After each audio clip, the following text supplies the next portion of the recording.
Good morning, amazing creation. Thank God it's Sunday. This is the day that the Lord has made. Let us rejoice and be glad in it. Psalms 118:24. So today, for Thank God it's Sunday, as I'm sitting with the Lord trying to ask the Lord, what is it that you want me to tell your people for today? For some encouragement today. The word kept coming to me, awaken, awaken.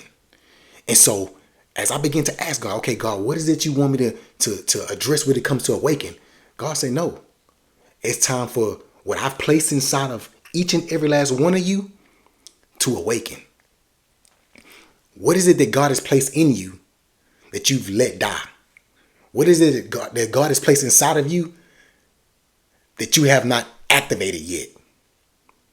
There's something, a purpose inside of you that God placed in this time and in this hour for this moment in this generation.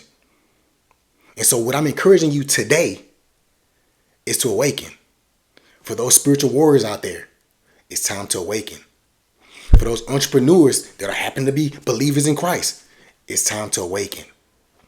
For the pastors, for the apostles, for the prophets, for the evangelists, for the teachers that you ran from your calling, it's time to awaken.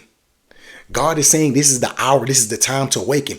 He's put so many of us here on in this time, in this generation, to awaken, to break the chains, to be the legacy makers that we were called to be for our bloodline, to be the bloodline breakers.